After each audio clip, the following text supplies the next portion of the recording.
하나님 감사합니다. 무더운 여름 가운데도 사랑하는 성도들의 삶을 지켜주시고 건강하게 하시고 또 강건하게 보호하여 주시는 것을 감사를 드립니다. 우리 모든 성도님들이 주 안에서 평안을 누리게 하시고 가정마다 화평과 평강의 은혜가 넘쳐나게 하여 주시옵소서. 오늘도 하나님의 말씀을 우리 마음에 넣습니다. 깨닫게 하여 주옵시고 마음에 새겨지게 하여 주시어서 하나님의 뜻을 깨닫게 하여 주옵시고 이 세상을 살아가는 지혜가 우리 가운데 임하게 하여 주시옵소서. 예수님의 이름으로 기도드리옵나이다. 아멘. 사랑하는 성도 여러분, 무더운 여름 잘 지내고 계시지요? 오늘은 잠언 25장의 말씀을 같이 함께 보시도록 하겠습니다. 25장 1절의 말씀입니다. 이것도 솔로몬의 잠언이요 유다 왕 히스기야의 신하들의 편집한 것이니라.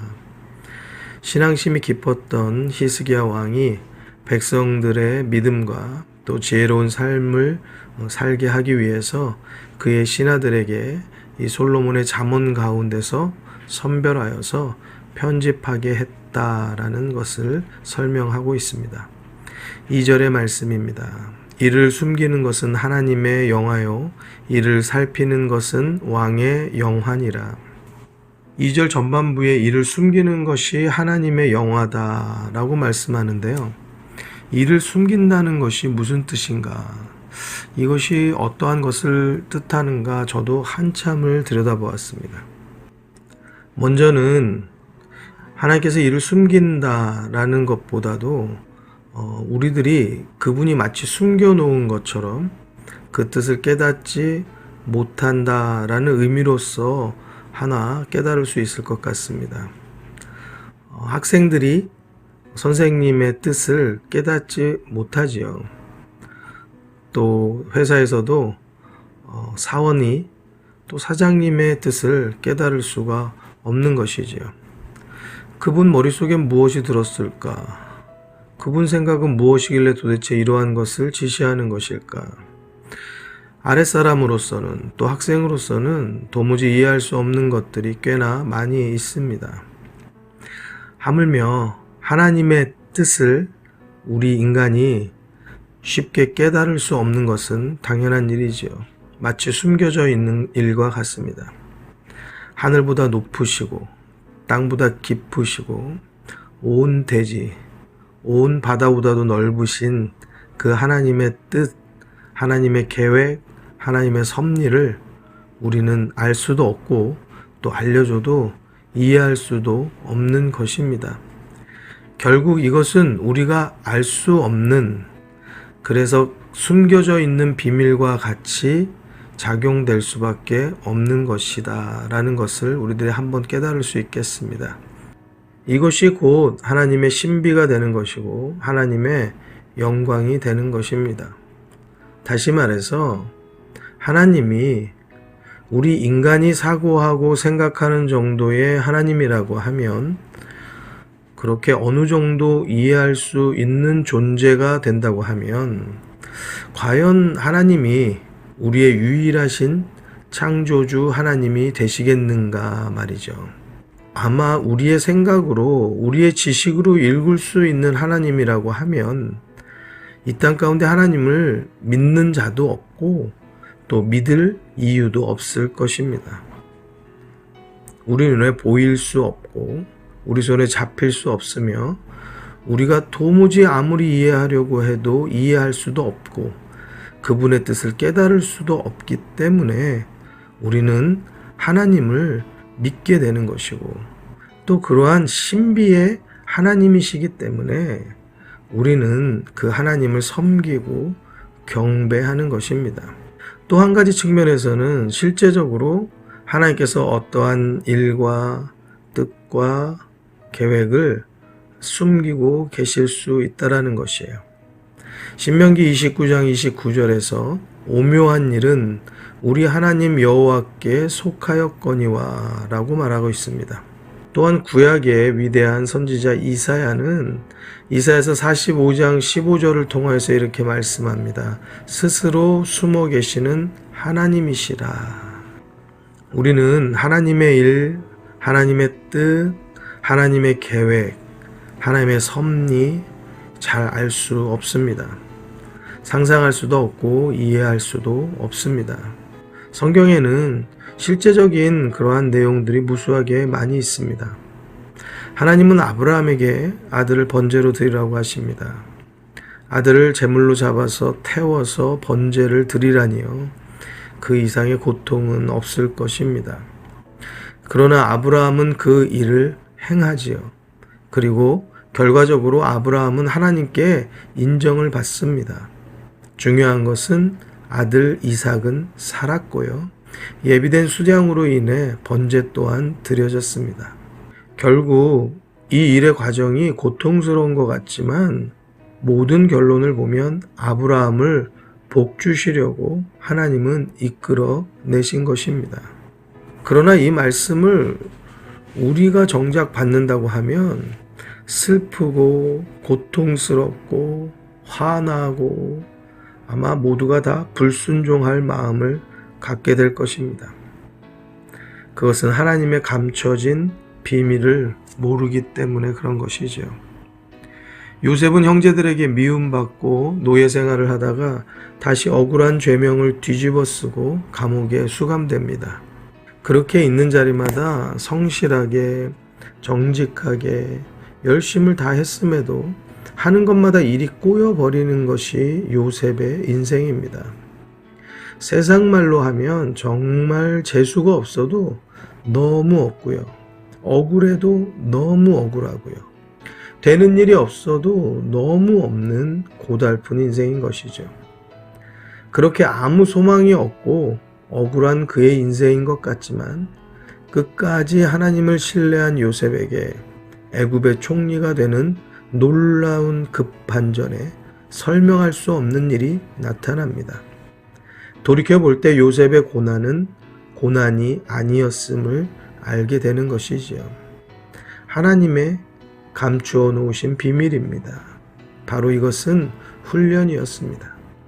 정직의 훈련, 순종의 훈련, 기도의 훈련, 끝까지 하나님을 신뢰하는 훈련, 그 모든 훈련을 지나니 하나님께서 귀히 쓰시는 자리에 올라서게 된 것입니다.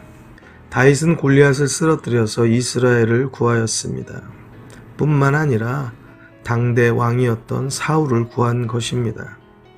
그럼에도 불구하고 다윗은 사울에게 미움을 받고 10여 년을 쫓겨다니는 도망자의 신세로 살아가게 됩니다. 너무 고통스럽고 너무 원통하고 너무 억울했을 것입니다. 그렇지만 다윗은 끝까지 하나님의 뜻을 따라 살려고 애쓰고 또 애씁니다.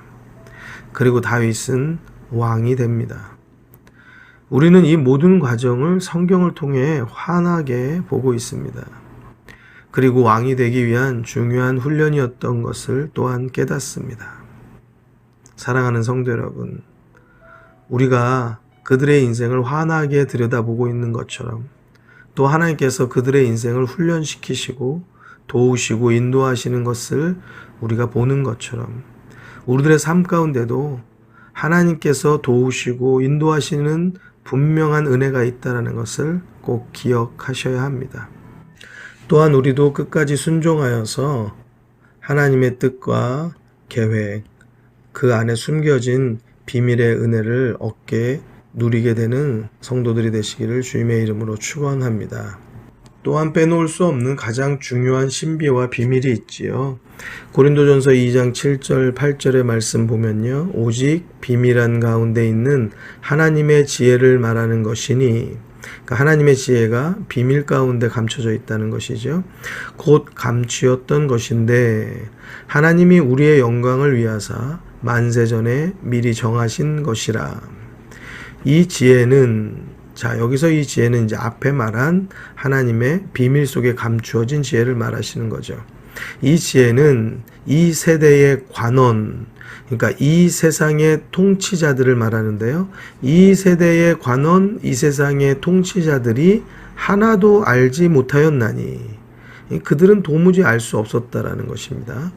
만일 알았다면 영광의 주를 십자가에 못 박지 아니하였으리라.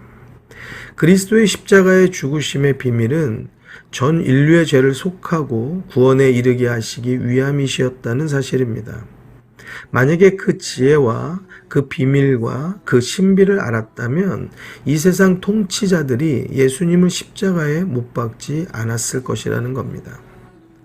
악한 사탄을 또 그를 따르는 악의 세력들을 우리 예수님은 완전하게 따돌리시고 우리 모든 전 인류를 구원하신 하나님의 놀라운 비밀이 숨겨져 있다는 것을 말씀하고 계십니다. 사랑하는 성도 여러분, 하나님은 아브라함 또 이삭, 야곱의 하나님으로 또 성경의 인물들의 하나님으로 성경 속에 갇혀 있지 않으십니다. 오히려 그 인물들을 통하여 우리를 향한 하나님의 뜻이 있음을 나타내주고 알려주고 계신 것입니다. 우리를 향한 성도님들을 향한 성도님들의 자녀들을 향한 하나님의 비밀스러운 계획과 준비들이 있습니다. 그러나 우리는 그러한 사실을 잘 모르는 것이지요. 그저 눈앞에 좋은 일 있으면 내가 잘한 줄 알고 웃줄하고 자랑하지요. 그저 눈앞에 안 되는 일에는 불평하고 또 하나님께 원망하는 것이 우리의 무지함이고 단순함입니다. 사랑하는 성도 여러분, 끝까지 하나님께 순종하고 하나님을 신뢰하는 성도들이 되기를 주님의 이름으로 축원합니다. 또한 끝까지 기도하는 성도들이 되시기 바랍니다. 조금 자기 마음에 안 맞고 자기 생각대로 안 되면 울어버리고 주저앉아서 장난감을 집어내 팽개치는 그런 어린아이와 같이 우리의 모습이 그저 원망, 불평으로 가득하여 있으면 우리는 우리를 향하신 하나님의 뜻을 전혀 모르고 살아가는 꼴입니다. 하나님이 옆에 계시는데도 불행을 따라가고 손짓하는데도 불순종하여서 굳이 다른 방황의 길을 가고 도와주시는데도 깨닫지 못하고 원망하면서 살게 되는 것이지요. 믿음을 가지고 하나님의 우리를 향한 그 비밀의 문을 열고 끝까지 순종하여서 들어가게 되시기를 주님의 이름으로 축원합니다. 하나님께서는 이를 감추어 놓으셨다 하지만 기도하는 자는 그 뜻을 깨달아 알게 돼 있습니다. 예레미야 33장 3절의 말씀이죠. 너는 내게 부르짖으라. 내가 내게 응답하겠고 내가 알지 못하는 크고 비밀한 일을 내게 보이리라. 사랑하는 성도 여러분, 저와 또 여러분들을 향한 하나님의 계획과 섭리와 뜻이 있습니다. 우리가 그것이 무엇인지 늘 구하고 하나님의 뜻을 따라 살기를 우리들이 기도한다면 우리의 삶은 이 땅 가운데서 가장 값진 삶을 살게 되는 것입니다. 오늘 하루도 믿음 안에서 주님을 온전히 붙잡고 사는 하루 되시기를 주님의 이름으로 축원합니다. 함께 우리 같이 기도하실 텐데 하나님의 뜻을 깨달아 살게 하여 주옵소서. 끝까지 하나님을 신뢰하여서 살게 하여 주옵소서. 우리 함께 기도하겠습니다. 한 고백의 대상은 오직 아름다운 당신뿐입니다. 나의 예배를 받으소서. 홀로 영광을 받으소서. 주여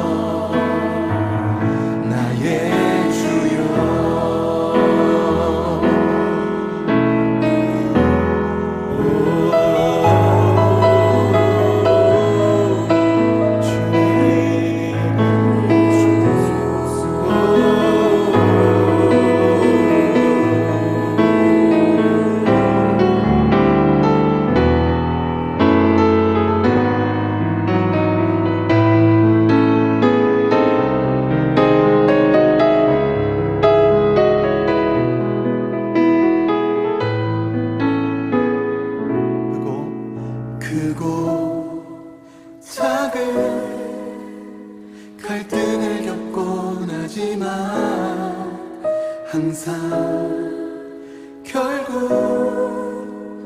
당신을 선택합니다. 크고 작은 갈등을 겪곤 하지만 항상 결국 당신을 선택합니다. 크고 작은 갈등을 겪곤 하지만 항상 결국 당신을 선택합니다. 나의 유일한 고백의 대상은 오직 아름다운 당신뿐입니다. 나의 유일한 고백의 대상은 오직 아름다운 당신뿐입니다. 나의 유일한 고백의 대상은 오직 아름다운 당신뿐입니다. 나의 유일한 고백의 대상은 오직 아름다운